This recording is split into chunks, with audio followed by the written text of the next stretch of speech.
Hi everyone, it's Rebecca with Homeschool.com. Next in our Getting Started series, we're talking about special needs. And really, don't all of our children have special needs? But I am dedicating this class to one of our Homeschool.com members, Carrie Sherburne. Carrie, are you online yet? She and I were having a nice little online chat. There you are, Carrie. Hello, this one's for you. She and I were having a nice online chat, and she mentioned that she has a child on the autism spectrum. I guess is it a he or a she, Carrie? I'm guessing it's a he because most of the time it is. That he was diagnosed when he was 3. His son is now 5, and she is a new homeschooler. So we want to, it's a he, I thought so. So we want to welcome Carrie, and we want to help, of course, all of these new homeschoolers. And so Carrie, the good news is that homeschooling a child on the spectrum or with ADD, any type of special needs, is really not any different than homeschooling a regular child, a normal child. And that is because we are customizing the educational experience for each one of our children based on their needs and strengths and talents and interests and the speed with which they go through the material. So really, if you have a child on the spectrum, I love homeschooling. So I have a son who's also on the autism spectrum. And I am so glad that we homeschooled him. He is now 25 years old. And when he meets doctors and stuff, they say, boy, normally by the time someone is your age, they're pretty damaged from bullying. But my son's heart is intact. He's a wonderful, gentle soul. And I think that one of the reasons for that is because we homeschooled. So let's start out it's a little bit about me, because of course it's all about me.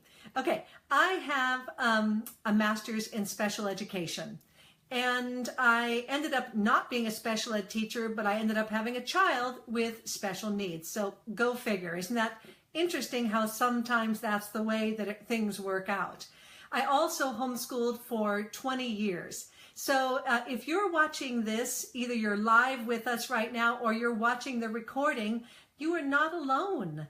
I'm so happy to be able to talk about this very important topic. Obviously, it's one very close to my heart. And my son now, as I mentioned, so he's 25, and it's a different game now that he's trying to mainstream into the adult world and find work that he can do well. Because like a lot of children with special needs, it isn't just one thing. Usually they have more than one issue. So for my son, it is Asperger's, and I know they're calling it high functioning autism right now, but he likes the phrase Asperger's. He's kind of proud of being an Aspie. So I figure whatever he wants to call it, that's what I'm going to call it. And he also has macular degeneration. So like in so many of the things too, I want to give you encouragement, because when your children are younger or you're working with professionals, oftentimes it starts out with a forecast of gloom and doom. So for example, my son was supposed to already be blind by now, but he's not blind. In fact, he is a talented artist. I brought one of his paintings to show you. So like a lot of kids on the spectrum, they have limited interests. They usually have about 3 interests that they go deeply into. So we want to honor that and let them go as deeply as they'd like, because they become really good at it. And that way it turns, instead of trying to broaden their interest or get them to have 20 different interests, go ahead and let them go deeply into it. I remember when I was pregnant, I read a beautiful article about this mom she was pregnant with her child, and she kept thinking, like here's the idea behind it. I'm going to France. I'm going to France. You know, she's pregnant. She's going to give birth. I'm going to France. And then with all of her friends around her, in her heart, she said it felt like, I'm going to France. I'm going to France. And then she gave birth to a child with special needs. And she was very afraid in the beginning. But then she discovered that instead of ending up in France like her friends did, she ended up in Italy. But the big aha here is that Italy is good too. So that's how it is oftentimes when you have a child that has something going on and a special need. You think that you're going to France with everybody else, but you end up in a different place, but Italy's good too. Or the place you end up with your child is really good too. So Carrie, it's going to be a big job, but parenting is a big job anyway. So in a way, you're just going to think differently. And I'm so glad that you're giving homeschooling a try. Oh, hi, thank you for the thumbs up. I love it when that happens. I want to say hi to everybody too. I'm hoping this will let me see more people. So even if you're watching this as a recording, go ahead and write something in the comment line. And if you have any questions, because I'll see that, I'll be notified, and then I'll be able to go and answer your question for you. Okay, so Carrie and everyone else out there, and boy, we are in good company because, hyperactive ADD, ADHD, autism spectrum disorders. Oh, hello, Sierra. I hope you guys don't mind if I keep interrupting this to say hello to people. I'm just so delighted. But I have really good notes here because I want to give you a lot of content, meaty content, because I know it's important. So the first takeaway that I want you to know is that homeschooling the special needs child, not any different really than homeschooling anyone else, because homeschooling is not cookie cutter, one size fits all curriculum. That's where you run into problems. If you're trying to fit one recipe for everyone, then if you have a child that doesn't fit in with the shape of that cookie cutter, it's a problem. But remember, homeschooling is custom education based on who your child is, how they learn best, what their interests are. So if you have multiple children, the homeschooling experience and probably the products you use is going to be different for each one of your children. So, and if you are an experienced homeschooler, like a veteran homeschooler, go ahead and chime in and let people know. And also, I know I have 2 girls and 1 boy. My son's the one with the multiple special needs. And I've noticed that it's made his sisters kinder people. And and also when they're dating, because they're older now, they're in college, they said they wouldn't even date somebody who would ever be mean to their brother. So there are all kinds of beautiful benefits to this experience.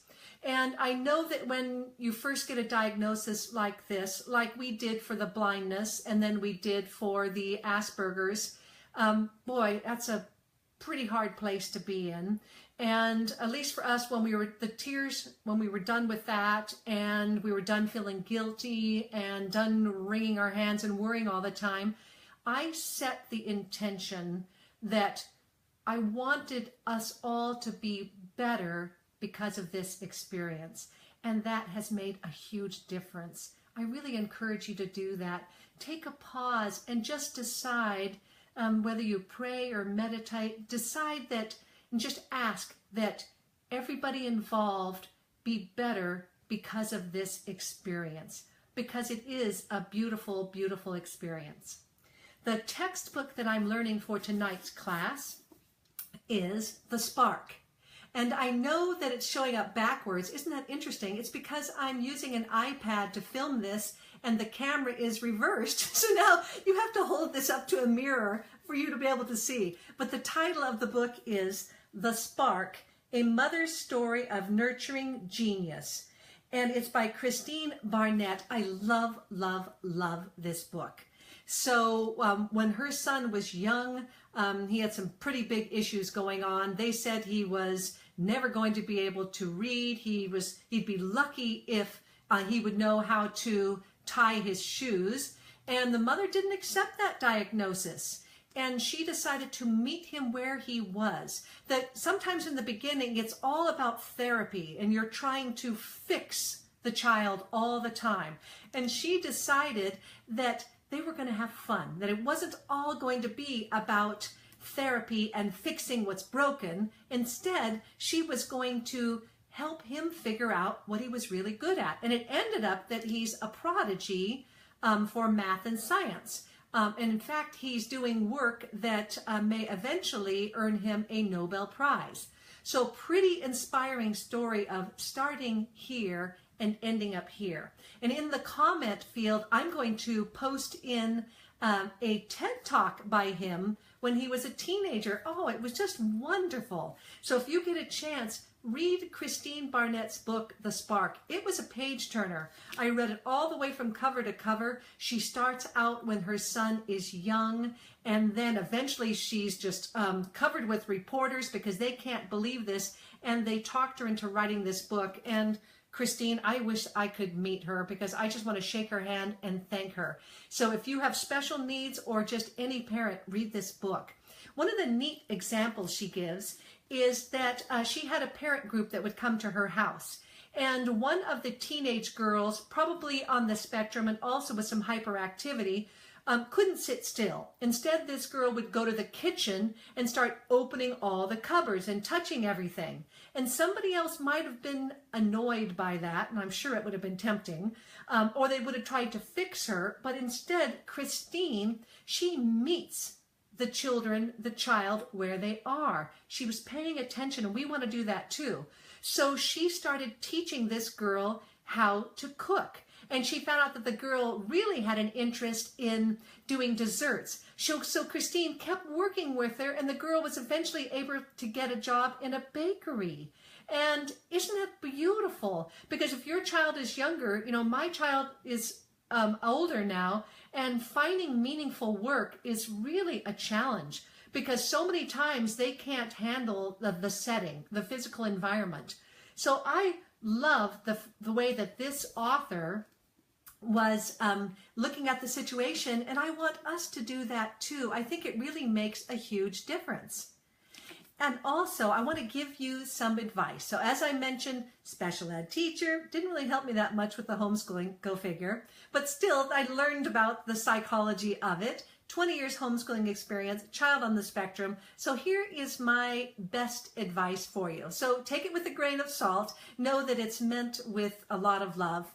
And also, I know that it's my job right now as the veteran homeschooler to pass on to this next generation my experiences of what worked and what didn't work. So here's some advice for you.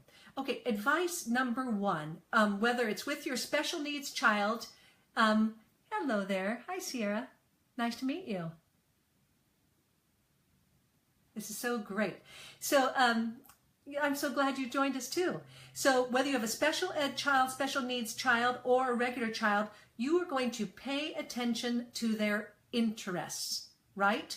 Really keeping your eyes and ears open. As I mentioned, my son, he has 3 interests really. So one of them was the art, one of them is the writing, and so I encouraged it, and we let him go deeply into that and to develop that, and he ended up publishing a book his senior year for his homeschooling senior project, and it was really great. It was great for building up his confidence, and then when he applied to colleges and went for the interviews, he was able to bring a copy of his book with him. And I showed you his art, having that photos of his art and in a portfolio. It really builds up his confidence, and it also builds up mine. You know, the parents, because think about this, I got to be proud of him, right? And you want to be proud of your kids too. So pay attention to their interests and document. Start building a portfolio right from the beginning of all the neat things that your children know how to do.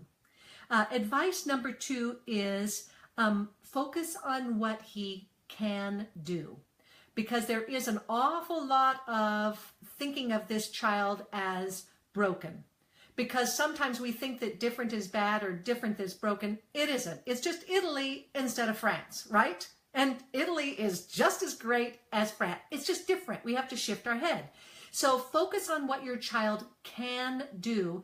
And also, advice number 3, focus on growth. That is such a great shift in thinking for your parenting, and a really great trait for you to pass on to your children for them to grow up with.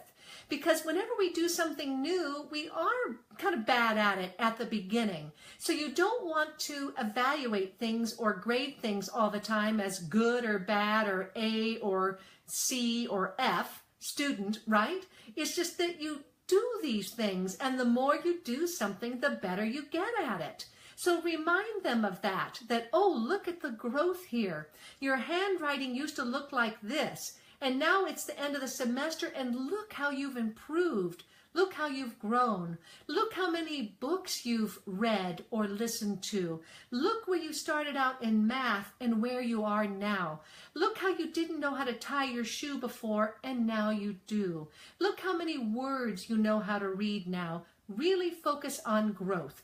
And it's important for any child, but it is particularly important for children who they feel less than, and a lot of times their world is all about what they can't do and people feeling sorry for them, and that bites. It doesn't really help them. It's I have to stop myself all the time about worrying about my son, feeling sorry for my son, and we just have to stop doing that, because they pick up on that kind of stuff, and it sends them a vote of no confidence, that we think that there's something wrong with them, or we wish that they were more, and that's not the message we want them to get from us. Here's another piece of advice for you, is that a lot of times it's all about strengthening the weaknesses, and I can see some wisdom in that, maybe in your 20s and you're working into the career world. But at the beginning, honestly, you don't want to just strengthen the weaknesses, because then you end up with somebody who's mediocre, right? You've raised the weaknesses up to here, so they're just mediocre. They're in the middle. But if you notice their strengths and you develop those, bingo, now you have a child who really can display their strengths, and they can use those strengths to contribute to the world. And isn't that what we want for them? We want them to grow up and feel good about themselves, to have a reason to wake up in the morning and to be able to show the world their gifts and contribute in some way. I know that it kind of gets me a little teary when I think about it, because as I mentioned, I'm knee deep in that right now, helping my son find his place. But it starts right now when they're homeschooling, and that's why I'm so glad that you were homeschooling. Honestly, I think it's a huge advantage for anyone who's different and maybe needs a little TLC. Homeschooling is such a beautiful place to be. All right, another one is I want you to think about the schedule. So whether it's your child with the special needs or your own children, what schedule works best? When are they their sharpest? So you want to do the hard stuff when they're in good shape, and then save the easier stuff for later. So think about the schedule. Remember, we were raised in a school schedule, a Monday through Friday of a 9 to 3 or something like that. With homeschooling, you get to set the schedule that works best for your child, yourself, your family. It's really great. Also about where the children do their schooling best. Think about, I'm doing this interview right now, snuggled up on bed with my legs crossed.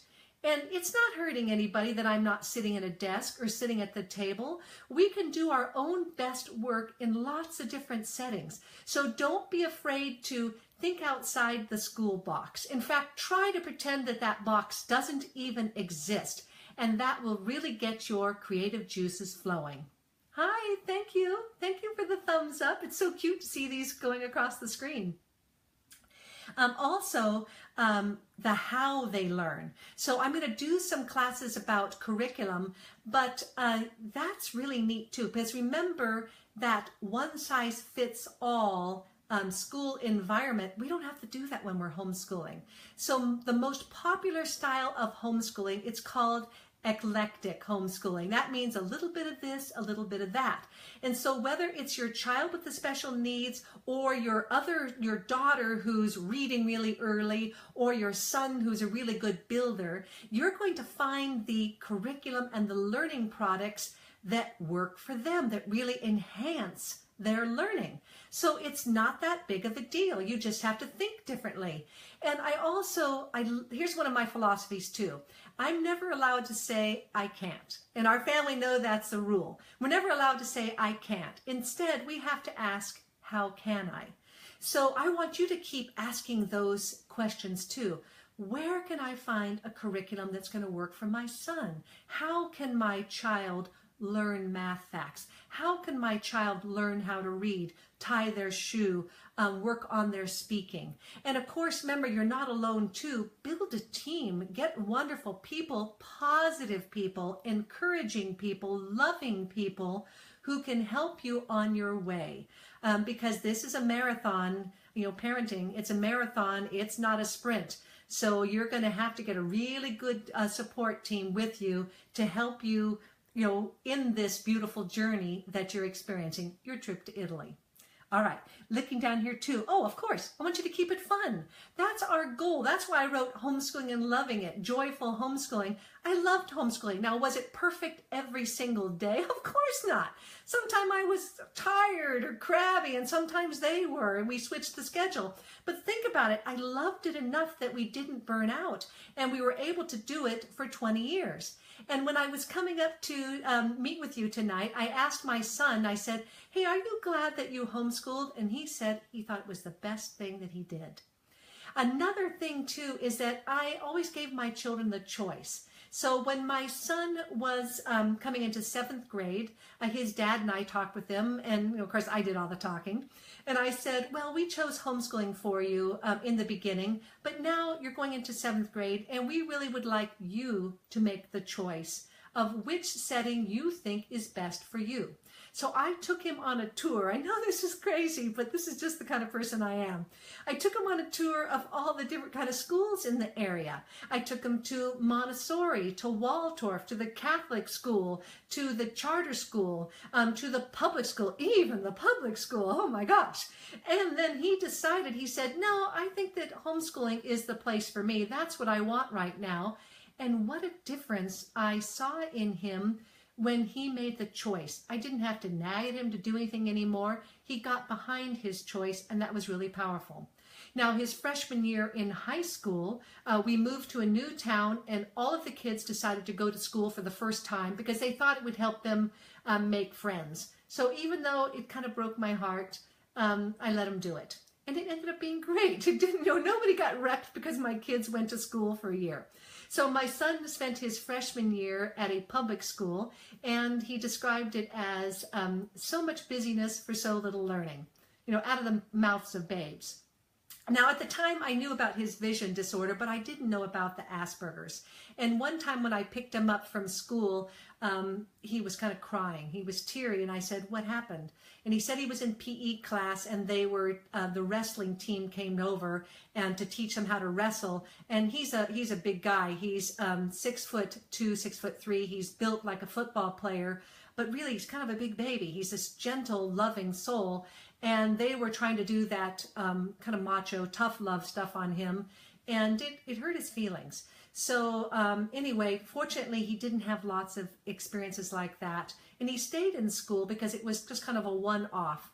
But then he did come back to homeschooling, and then we ended up having a beautiful homeschooling graduation ceremony from high school in our home. I hope you make it that far. If you do, I want to help you decorate for the graduation, and it was such a blast.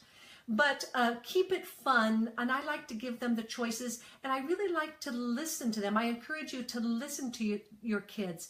What are their ideas? Because sometimes they know more than we do. We're wrapped up in angst and guilt and fears. We're a little too close to it sometimes to be able to see clearly and to be able to give good advice. You know how it is, like you can talk your friends off the ledge and you can give them good advice, but you can't for yourself. So sometimes here too, you're a little bit too close. So take the chance of meeting where the children are. Go there, and if they're spinning, spin with them. If they're playing blocks, play blocks with them. I also set my home up in learning centers, and you might want to give that a try too, because that was really great. I had a science center, a music center. I had a beanbag with books and books to listen to. We had like Aunt's Farm and all that kind of stuff. So designing the house up into centers was also a lot of fun, and it allowed me to see what their interests are. And I would leave a microscope out on the table with the library book on how to use microscopes. I was always doing stuff like that, like it just miraculously appeared. But they didn't know I was manipulating them for their own good. They would just wake up and they would find this cool stuff, or a kit would appear, and our homeschooling day was off to the races. It was so much fun. So I want you to have fun too. All right, next I want to watch our time here because I want to give people plenty of time to come in and join us, but not so long that you just, want to wring your neck or wring mine.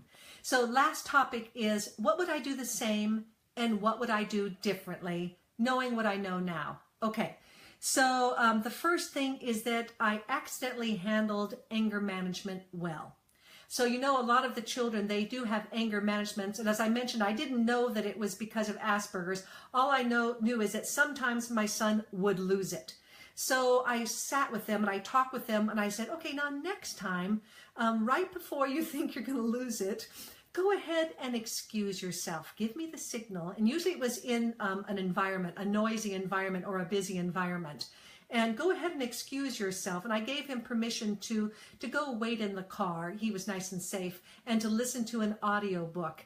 And boy, that made all the difference in the world. And think about that. Even us having that discussion, if you have a discussion with your children, we're listening to them. We're respecting to them. We're teaching them that what they say and what they feel matters. Right? We're not arguing back with them. They're, thank you for sharing. What about this? What about if you excuse yourself right before you feel like you're going to lose it? And would it help if you go into the van and listen to your book for a little while? Would that help? So that was a huge lifesaver for us. And he did it so politely that other people didn't mind either, him excusing himself from the social situation. So that was something I accidentally did well. Another thing that I did well, I think I would do again, is the reading. Now I did it selfishly because I just love reading to him every night. And I would read really hard books like these children's classics. And so because of that, my children, particularly my special needs son, he grew up with a rich vocabulary and a rich idea of sentence structure that he would not have received if he'd had to read the books himself. Right? Because he could only read on a certain level, but he was able to listen and understand at a higher level. So I really encourage you to read to your children. One winter, we even put a little mini tent in our living room, and we put a log on the fire, and all the kids slept in the living room, and I would read to them every night. Oh my gosh, sweet memories. Loved it, loved it, loved it so much. So once again, don't be afraid to think outside the box, right? If the neighbors see you have a tent in your living room, they might think you're crazy, but you're creating some beautiful memories with your children. Now, here are two things that I would do differently, knowing what I know now. I had a chance to meet Temple Grandin 2 weeks ago. And if you have a child on the spectrum, you probably know she's the guru of autism. Boy, she was wonderful. I was a little like a fan. I was a little bit like a stalking fan. Oh, can I get your autograph? My voice really high. It's so embarrassing. Thank goodness none of you saw that.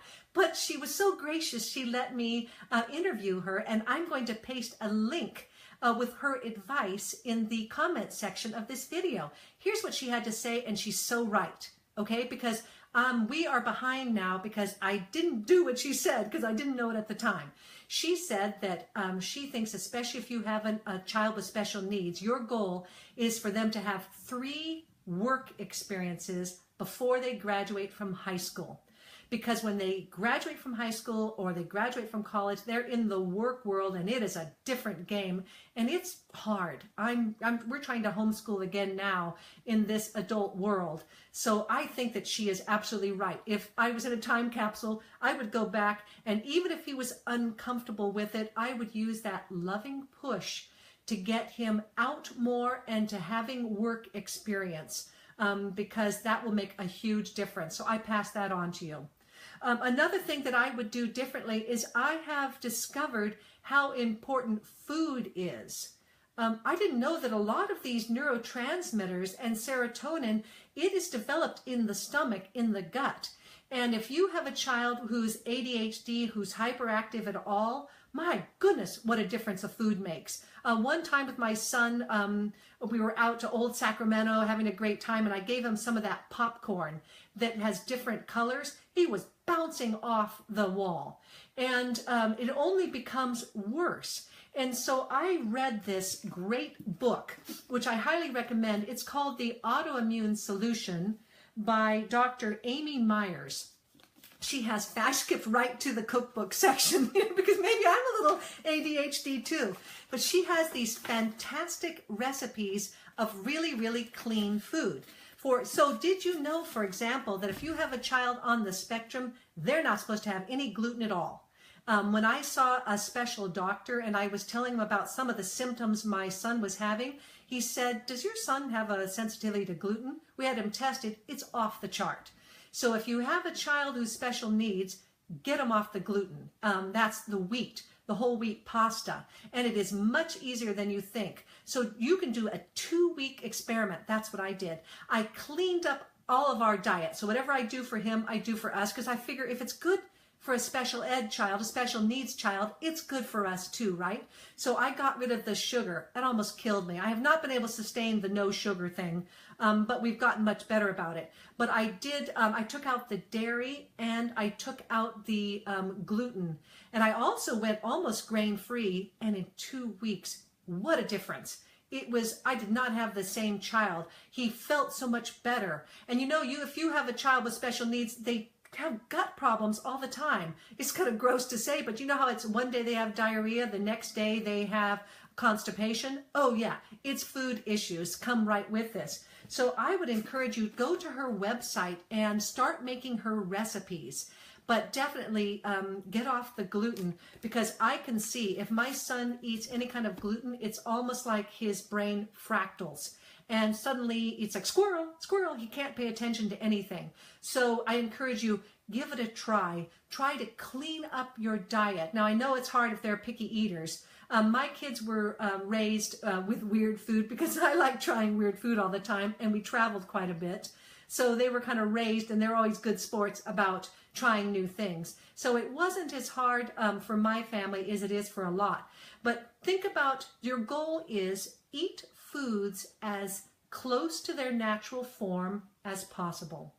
And every time when you're at checking out of the grocery store, look at what you're buying, because I've gotten so good at this now. I'm so proud of myself. I pat myself on the back every time I'm at the grocery store and I go, wow, look at me. I've got whole fruits. I've got vegetables. I've got sweet potatoes. I've got bone broth. So I've got foods in their natural form. I don't have boxed cereals anymore.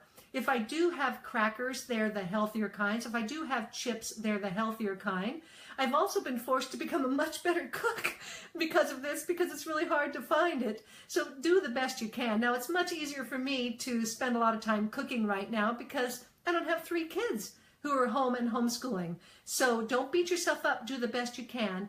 But if life had a rewind button, I would clean up our eating much earlier when they were younger and introduce them to that healthier food right now, because I didn't know about that gut-brain connection, and that these neurotransmitters, especially if you see a child who is ADHD, get them off the food coloring, off of the sugar, and what a difference it makes. What a gift it is to that child to be able to set them up for success so that they can have life a little bit easier. All right, we've gone longer. It was such a big topic. I hope I haven't talked your ear off or bored you here. Normally I try to keep these to 15 minutes, but thank you so much for joining me. Put your questions in the comment line and I'll try to find some good information for you. And I'm going to put in a link for that Temple Grandin interview. HBO made a movie about her. Google her, Temple Grandin, and watch the movie. Oh, it's so inspirational about how different minds think and how we're all different but beautiful in our own way. So this is Rebecca Kokendorfer with Homeschool.com. I'm sending you lots of love. I'm so happy for you that you're homeschooling your children. I'm so jealous too. And if you're homeschooling a special needs child, remember it's just the same as homeschooling your other children. You just have to think creatively, think differently, and remember to have fun with it. All right. I'll talk to you again soon. And I've got a nice new class coming up for you, a Getting Start class coming up about goal setting. So I'll talk to you next week. Bye.